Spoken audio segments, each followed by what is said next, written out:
we still got an hour worth of conversation coming, and at least a half-hour conversation with a very highly esteemed guest who is standing on the front lines trying to make better a society that appears to have lost its way somewhat. You've all heard the news, and you've all seen the reports of the violence and the fractured relationships that fuel that violence in our city. I want you to know that we're not doing nothing about it, that there are people all around who are joining hands and hearts and heads to try to find ways to bring people back together. Coming along on March the 18th and on March the 25th, there will be conflict resolution clinics conducted on both of those 2 weekends at the Dornsife Center at 35th and Spring Garden from 10 o'clock until 2 o'clock. And here to tell us more about what those clinics will offer and why they are being put forward is a woman who has devoted herself to rebuilding the fabric of community as the founder of Urban Seek. Please make welcome Miss Serita Lewis. Serita, may I call you that? Welcome to WURD. Thank you. Thank you so much. I appreciate it.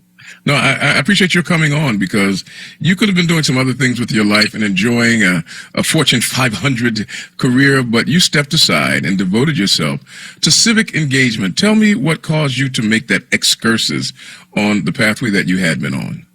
I have 2 daughters, a niece, and 6 nephews. And they're all Black, of course. And so at some point, you have to make a decision about whether you're going to be a part of the solution or continue to assume that somebody else can step into the gap. And for me, that wasn't an option because I know that our children need to be supported. I know that there are studies that say that at the age of 5, people don't see Black children as children anymore. And yeah, so that's challenging. And it says a lot about the way that they are viewed, not only in overall society, but the way that they're viewed independently in our own community. And so I figured that there is something that I can do to support and change that. Well, before we talk more about the organization that you are leading and that you founded, Urban Seek, let's talk about the event that brings us together that'll be staged over 2 successive weekends here, the Conflict Resolution Clinic. It's being done in conjunction with groups like Philly TRUCE and at the Dornsife Center in West Philadelphia. Right. But most people think that the way to resolve conflict is you get a gun and you shoot the other guy, and the last man standing has resolved the conflict. You bring some other things to the table. Talk more about the pathway to conflict resolution and what you will be sharing at these events. We actually believe that the way that we can handle conflict resolution is through conversation, by coming together with like-minded ideas of how we manage ourselves. So first we have to think about how we actually handle solutions. So let's talk about the fact that when you're stressed out, what does that look like? And when are you able to actually listen to people better? And being able to help us think about ourselves first and think about how we want to be handled and cared makes a huge difference when it comes to being able to hear somebody when there is an actual conflict that's happening. So we provide a bunch of tools for people to first be able to understand what conflict is, to understand why, it is impacting us the way that it is. And then we ask everybody to be a lot more humanistic about what approach we should take towards our healing. And we don't come to it from a space of, well, you have to do this because I said so, or you have to do this because it's the right thing to do. We really want people to come to the idea of resolution because it's in their best interest and that they want to be able to go home at the end of the day and that they understand what the conflict really is. Because sometimes, and not all the times, but sometimes the conclusion is that I'm not even mad at the person that I'm mad at. Yeah. Yeah.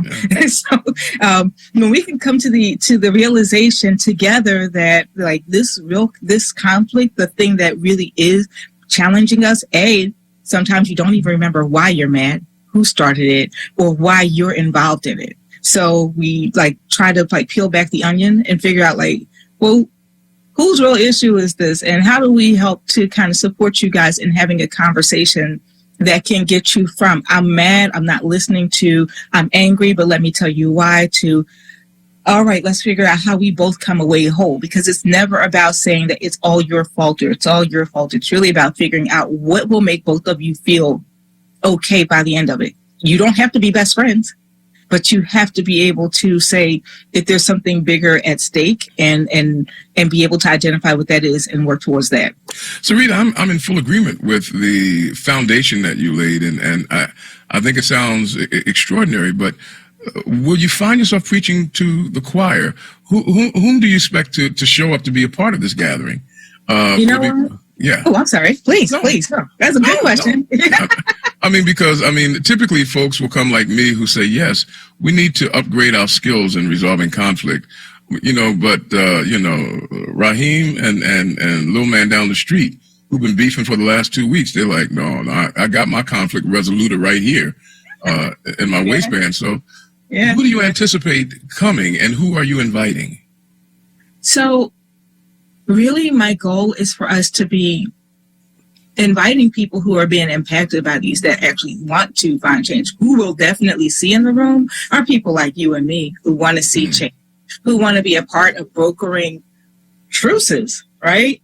But what I plan to do, what Mazee and Steve and Susan and everybody else that's a part of Philly TRUCE is going to do is actually reach out to our youth. We are working very strongly with lots of people who could be impacted by this in a good way. So we're hitting the schools, we're hitting the high schools and the middle schools, and we're asking those youth to step in and choose to not keep fighting all the time. So getting to the message is going to be different once we get a couple of kids coming in to just be a part of this solution.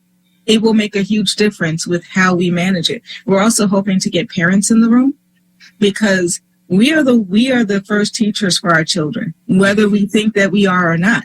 And so when we are the ones that are making the guidebook for what conflict looks like, and actually writing the page for not only what conflict looks like, but how you fix it, then we actually do need to be talking to the parents so that we can be agreed upon what does it really look like for us to A, have conflict, B, manage conflict, resolving it is the third part.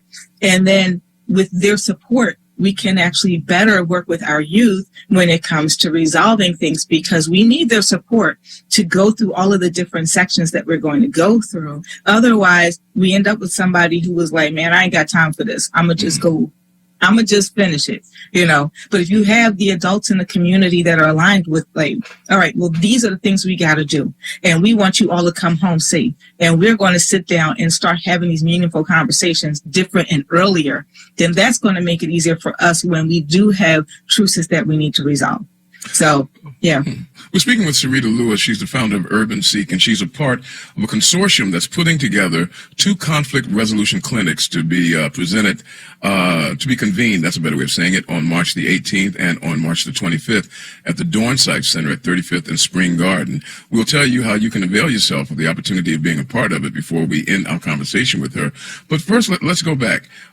What will these classes look like? I mean, will people come in and will you give them little foam baseball bats and say, start swinging at each other and we'll tell you how to stop, or will it be a classroom setting? How do you plan to go about sharing this vital information with people? We're going to be bringing folks into a classroom that's a round table. This is not really a class. This is more experience. We want people to come in. There's no head of the table. There's no end of the table. We're here to talk and to be able to really share ideas. There's going to be art. We're going to be doing conflict conversations. We're going to talk about our personality in terms of how we do stuff. We need to figure a lot of things out. So it's a lot of talking, but it's not me talking. It's not Susan talking or Mazee. It's actually everybody in the room sharing their experiences that will help us to build a foundation for how we can work together to create a resolution. So I think that that's the pretty cool fundamental part of it, is that we're not doing this by ourselves. Everybody in this room is helping us to inform the way that we are going to be resolving issues going forward. Now, if people want to be a part of it, you might have somebody listening from a church group, from a community group, from a school, because many people haven't heard about this yet. And if people want to learn more about it and be a part of it, what do they do? Do they, call you tonight at 10 o'clock when you're trying to get some rest and put your children to bed? Or is there a website? Where should they go? They can go to phillytruce.com. They can go to Philly TRUCE, PHILLY, T as in Tom, RU, C as in cat, E, phillytruce.com, or we can go to the Philly TRUCE Instagram account, drop a message there. And either one of them is going to make sure that you guys get connected to the event that we're doing tonight. It's engaging. Yeah, I was going to say, if we're doing it tonight, I'm in trouble. We all in trouble if we're doing it tonight. It's from 10 o'clock until 2. Should people bring a lunch, or will there be lunch provided for them? No, we'll be providing. we'll be providing food for them. Oh, excellent! Now, you just upped the ante a little bit there. Now We're trying. Like, you can't talk to anybody on an empty stomach. You can't, you can't. They're not going to listen to you, and I don't think I'd be able to focus as well either. Well, ladies and gentlemen, we're talking with someone now who's a part of the solution in addressing the crying needs and the problems of our community. Everybody is saying that violence in our community and violence is based on broken and fractured relationships, that is the number one issue in the community. We're speaking with Serita Lewis, the founder of Urban Seek. She is a part of a collaboration of individuals bringing to us a conflict resolution clinic on both March the 18th and the 25th. And she told you how you can get in touch. Check out BillyTruce.com. But we'll open the phone lines in case some of you want to ask questions directly. 215-634-8065 is the number. 215-634-8065 is the number to reach this conversation that we're having with Serita Lewis. And we get started by speaking with Karen. Karen, thank you for calling, and we welcome you to the show. Hello, Karen. Yes, thanks for having me, Nick. I just want to say that I believe that the problem with our youth is their level of education. I've been working for the prisons for over 20 years, and it seems like 80% of these young inmates are high school dropouts. A lot of them have even made it to high school. And, when you fail in school, you feel like a failure, so you develop anger problems, and they begin to take it out on each other. Well, Karen, your experience has to be taken as serious because you work with these people. Serita, while we're speaking with Karen, let me just ask you, is that the chicken or the egg? Is the dropping out of school based on other problems, or are the problems that we're seeing based on the fact that these people are not being properly educated? How would you respond to that, Serita? No, please, Karen, please. Go ahead, Karen, you're the boss right now. This is your call. All right. I think they're not being properly educated. Some teachers probably don't even teach on a educational level, comprehensive level. So, a lot of them, they dropped out in junior high school. And it seems like nobody cares. The teachers probably just focus more on the children that are learning, that are passing. The ones that falling back, no one's helping them. And I don't live too far from the school, and I notice how a lot of the teachers are coming to school late themselves. Uh-oh. Ladies and gentlemen, you got Karen out there making a list and checking it twice on you. So you better start getting to school on time. Serita, what are your thoughts on that? I actually believe that the issue of the violence in our community is so holistically focused that there's not one thing that actually creates the issue. And there's going to be a number of reasons why our youth and our then adults have gotten to the point that they've gotten to. And learning being one of those. I mean, like, if you haven't been able to be literate by the time that you are in fourth grade, it's a very large possibility that you may not become literate unless you put huge amounts of effort into it and have a ton of resources associated with it after that. So, we are, as a community, required to find a number of ways to be able to support our children. But when you have a city that is 25% impoverished, it becomes really hard to figure out what we need to do first. Do you do you have the resources that you have and then figure out how to parcel them out so that your children are getting more tutoring and stuff like that?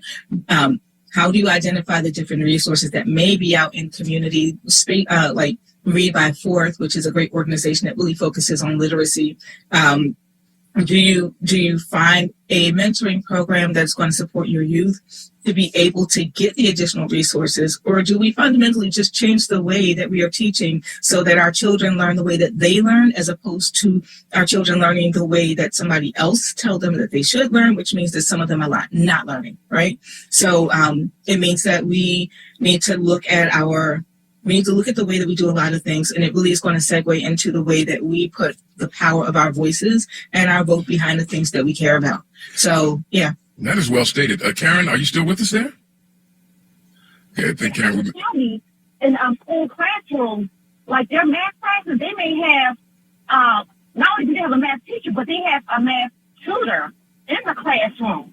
So they make sure that their students pass math, and it's also in the English classes, because they truly believe no child left behind. And I can't understand Well, Well, now, who was the they you're speaking of, Karen? We didn't get that part. it's like out in the counties, like Montgomery County. Okay, yeah. Schools like that.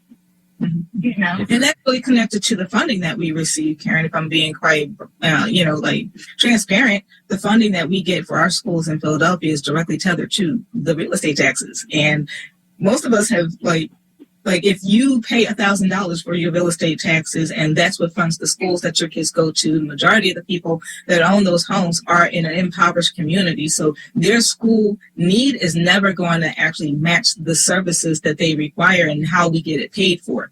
So kids out in the county are getting more money than the kids here in Philadelphia are, and that really changes the way that our kids actually get taught. Or they actually wait until a school fails, and so we have kids who have been for over a generation being taught at a very low level so that a school can fail, and then somebody scoops in and then closes the school or changes it from being a public school to a charter school. So there's all of these different things that can end up being in the mix there. Yeah. Karen, before you take leave of us, you made mention of a school that you live near where I want you to go ahead and drop a dime for a minute. What school is that where these teachers are coming in late? I don't think I want to mention it. It's an elementary school. Oh, come on. It's just us. Oh, seriously? No, Karen, you done said everything. Come on. The school may get help because you just said. Yeah, you're not talking about any particular teacher, but which school are you speaking of? Okay, McCluskey. McCluskey? Yes, elementary school. Oh, okay. All right, McCluskey, we're serving you notice. Karen has been watching. We don't know if there are videotapes, but I can tell you this, that we are checking you out. Karen, thank you so much for your concern and for taking the time to speak with us today. And I hope that you and the rest of us, that we can begin to pull ourselves together and make an impact on it. Thanks for calling in. All right, Serita, we're going to take a quick pause, and when we come back, we'll talk more about the organization that you founded, Urban Seek, so that we can understand more about the services provided and the activities that are operating under the umbrella of an organization that you started back in 2018. Serita Lewis is our guest, as I said just a moment ago, founder of Urban Seek and part of a consortium of people bringing to us a conflict resolution clinic on both March the 18th and the 25th at the Dornsife Center at 35th and Spring Garden. It'll be lasting from 10 o'clock to 2. We'll remind you of the details that you need to be in touch to be a part. The time is now 21 minutes after the hour of 6 here at Progressive Black Talk Media, WURD AM 900, 96.1 FM. I'm Nick Taliaferro, and we'll be coming back to continue our conversation with Serita Lewis and you in just a few moments. Back with you at 24 minutes after the hour of 6 o'clock. We are in the midst of a conversation in the virtual studio with Serita Lewis, who is the founder of Urban Seek. We'll talk more about that in just a moment. But we are joined with her today to talk about an upcoming clinic, 2 of them, in fact, that'll be held on the 18th and the 25th at the Dornsife Center at 35th and Spring Garden on conflict resolution. These clinics are open and available to you so that we can take up the skills and learn the avenues and the approaches to creating peace and resolving conflicts without using violence as the first tool. Serita, thank you for joining us, and welcome back to you. I'm in the presence of a homegirl. You are originally from North Philadelphia? I am. You got to give it up now. What part of North Philly are you from? So originally, Richard Allen, right there at 12th and Ogden. So we were. Trust me, I know about Richard Allen. I was chased from there more than once, but. Well, I lived there, so it wasn't no running. And then, but then after that, just living all throughout North Philly. So we lived at 4th and Poplars, 8th and Fairmount, lots of places in that particular vicinity. But I lived all over the city. Germantown, Center City, and now I'm in West Philly. And this is where I'm. Well, listen, I mean, you are a living example that Philadelphia produces very good things because you're a good soul doing a good thing. And tell us how you got to found your own organization in 2018, Urban Seek, and what is the mission of your 501c3? So we are actually, I actually was one of the founding organizers of March for Our Lives Philadelphia. And that's an anti-gun violence initiative that was started by the students down in Florida. That was what you started. That was in 2018, correct? 2018, yeah. Right, okay. Yeah. And Urban Seek existed before that, but I think that evolved into what it is currently because of the experiences that I had around anti-gun violence. I, through all of my story, have to say that I do not personally have a one-on-one somebody like gun violence story. I didn't lose my brother to gun violence. I didn't lose my cousin to gun violence. There have been violences made on my family for sure. But what I have known from a child is that there were lots of things that hurt. There were lots of things that made me uncomfortable and made me feel like I didn't have a voice and nobody was taking me seriously. From us living at 7th and Allegheny and my brother having epilepsy and me calling 911 3 individual times to ask them to please come because my brother was coughing up blood, and 3 different times. And I actually talk very similar to what I did when I was in high school. So I could articulate my brother has epilepsy. He is downstairs and I went down to check on him and he is coughing up blood. I need somebody to send an ambulance. And when they finally came at the 3rd call, they sent a patrol car with 2 people that made him walk to the car. And then they walked him into the hospital. And then when they got him into the hospital, they walked him to get his x-ray where they noticed that he had actually, his lung had been impacted. And then everybody started scurrying. But that's the type of thing that happens to Black communities and impoverished and under-resourced communities. They don't take us seriously. They don't listen to us the same way. And so what I always wanted to do was make sure that we could have agency and we could actually learn how to make people pay attention to us. So when I co-founded March for Our Lives Philadelphia, it was really important for me to make sure we had lots of Black children to be able to share their stories, their experiences, and make people hear them.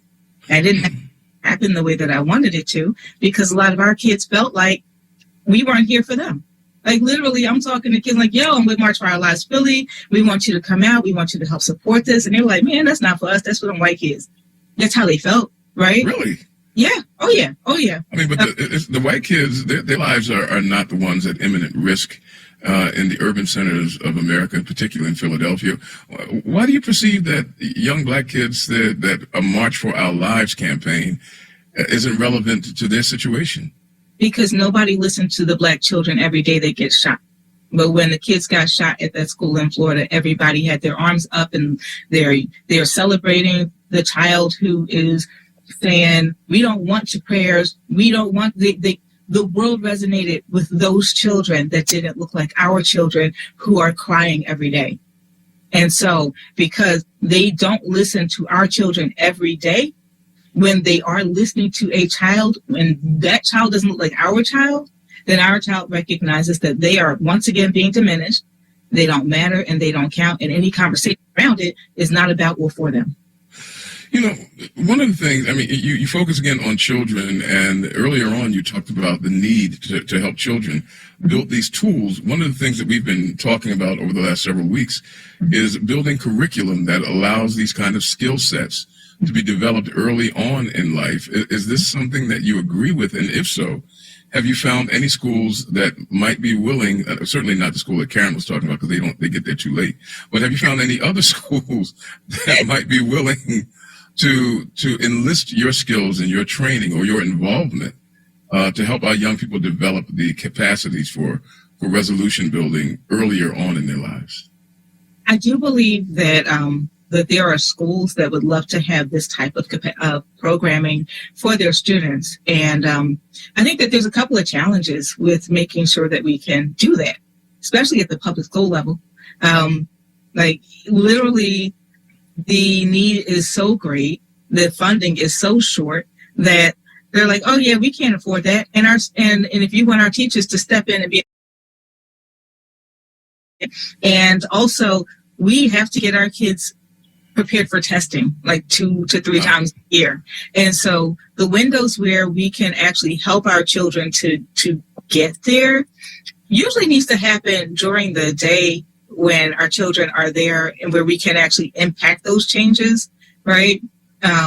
We also need to be able to support our teachers in learning how to also have a toolkit that looks like the one that can support our youth when they are going through this. The entire infrastructure of a school changes when you create a conflict resolution path for your students. They don't have the capacity to say, all right, well, we're going to actually put our children into a mediation room or a meditation room, or we're going to have them do yoga, or we're going to have them do a lot of things that just help them to regulate emotions and to actually be able to create a vocabulary for what they're really feeling.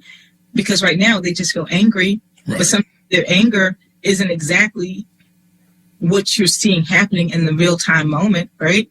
So there's a lot of changes that will need to happen. I'd be happy to talk to any population that's interested in just helping our kids through this kind of stuff. But when it comes to after school, our kids have an entirely different set of things that they need to deal with. You know, you got to get home, got brothers and sisters to watch. I got a job I got to get to. Like, I have a child. Like, you know, there's all these different nuances. So I'd be happy to talk to schools about what we could do to start instituting some type of curriculum that would be able to support our youth in getting the line a little bit more balanced. So that we can do this.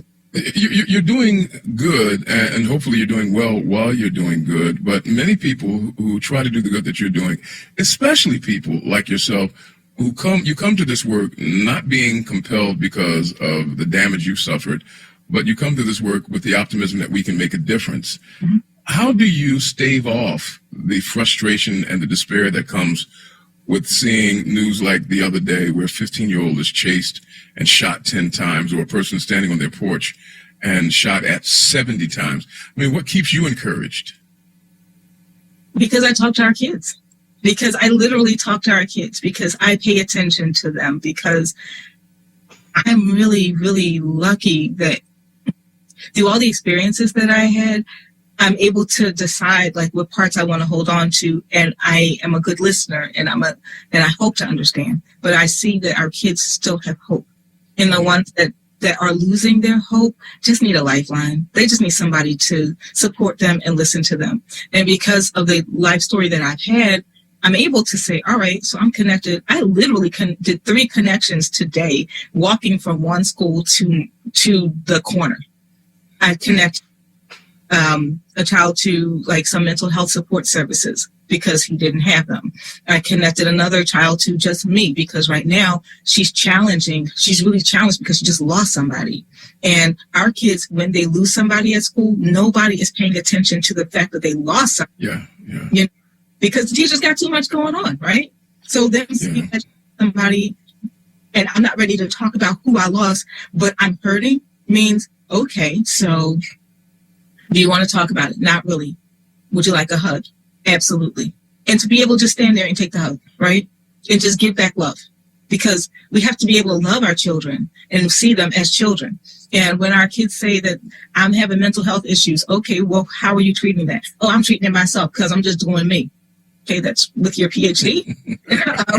Let me help connect to that. And then when I walked out the school, there were these 2 amazing blessings of women that were sitting on the corner, like doing a food distribution. And we started talking. And then the woman says, yeah, my daughter was lost to gun violence, and me and my granddaughter really need help. And victim services said that it's going to be putting us on a 2-year waiting list so that we can get services. And I was like, well, I'm going to help you right now. Right. And how did you help them? I mean, what did you connect them to? Voices and Choices. Tara Fortune has an amazing nonprofit where she actually lost her son to gun violence, and instead of having that be her story, she actually switched it out, and she became an anchor for mothers who have actually lost their children. And so, like, I just picked up the phone and I called my girl. I was like, yo, Tahira, I need help. And she said, okay, no problem, I got you. Because our networks are the things that make it all work. You don't have to have money if you have access to a network that can support, right? So that's my goal. I'm like, all right, but who do I know that can help you right now? I mean, like, we're not waiting 2 years for this. And I connected the young man to Black Men Heal. Because if you don't have insurance, that's no reason why you don't get the mental health support you need. So, yeah. So you have an active network that you can deploy right at the end of your fingertips. If you got a cell phone, you're in business. And I imagine that all of this comes with you when you come to these conflict resolution clinics. I must tell you, I am refreshed and encouraged by your example, I mean, here's a woman who I grew up in North Philadelphia too. And, I'm listening to you and I'm saying, oh, don't let the smooth taste fool you. Girlfriend from the way. So, I mean, to know that there's another person who's coming out of North Philly ready to become a healing element in our culture just makes me feel really good. And I want to do what I can to make sure that not only you continue to do good, but that you also do well while you're doing good. How do people support you with Urban Seek if they wanted to support you? So actually reach out. I mean, like we reach out and just like we take donations, of course. If you just reach out to us on our Instagram, we are actually putting up our ability for people to donate to the organization directly. We're working on that right now so that people can donate so we can continue to do the good work. We're always looking for volunteers to help out. My goal is to be able to teach lots of people how to do what we do so that we can do it more. And there's no such thing for me as you have to have a specific, you have to reach the specific place in your life to be able to make impact, because I'll make impact, right? So I ain't judgy. I'm not going to let just anybody in to touch on our kids. But I mean, like when it comes to identifying what your strengths are and why you want to do what you want to do, I want to help you get there, right? And that helps Urban Seek all the time. Is there a website where people can find Urban Seek? Because I know it's not spelled, that there's one letter strategically missing for artistic purposes. So how can people find you online? If you go on to, we're right now, it sounds so messy, but I wanted to do it. Because I mean, I've been a one-man band for a minute, right? Okay. And I work with therapists and stuff to do our consulting work. So if you hit me up on Instagram at URBNSEEK at gmail.com or just Urban Seek on Urban Seek on Instagram, you're going to find me. And yes, the spelling is different because I want the feeling of it to be different. Like urban, when people see urban, they think poor, they think brown, they think yeah. And that's not what urban means nowadays alone. No, it isn't. So for me, I want people to just think a minute, slow down a little bit, and then find us, right? Like them to do that. And do you have a PayPal or? Yep. Urban. Well, sis, you got to give all of that out because there are people who will give to you right now while they're listening. So I thank you so much for this. So the PayPal is Urban Seek, URBNSEEK. The Cash App is Urban Seek, URBNSEEK. $ Urban Seek, that is. We take Venmo, PayPal, Cash App, whatever you think is going to be able to bring us support, that's what we're going to have. And I know that I'm actually in the cohort with Philly Bolt School for grassroots leadership. So they're probably cringing right now that I don't have like all the things. I also wasn't expecting to do this call today. So, but I'm building and building in capacity and doing really great stuff in the community. So sometimes it takes me a little bit longer, but we're going to get there. Well, ladies and gentlemen, we want to do what we can to help them get there. And part of getting there is staging 2 conflict resolution clinics over at the Dornsife Center at 35th and Spring Garden, coming up on March the 18th. That's this weekend. And then March the 25th.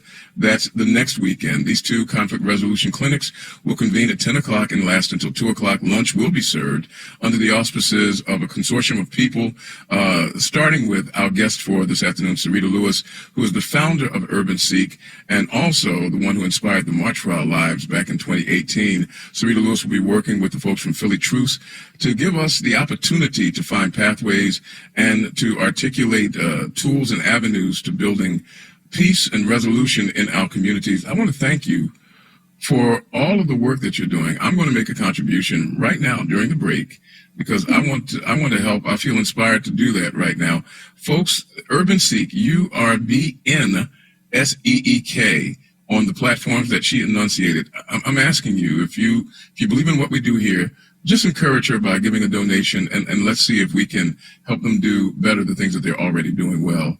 Serita, it is a pleasure to meet you, and I hope it's not the last time. And thank you for all that you do. Thank you so much. It's been an honor to talk to you. This was a great time, and thank you for your support and your consideration. And I hope to see lots of people show up for our workshop. I promise it will definitely be worth it. We'll do our level best to push this one today and the one for next week as well. We appreciate you, sis, and look, stay encouraged, because I think that the future for Urban Seek is really bright. Appreciate all that you do. Thank you so much. Have a great day. You've got it. Hold on for me for a second. I'm going to take a quick break. It's 17 minutes away from the hour of 7 o'clock. Coming along at 7 o'clock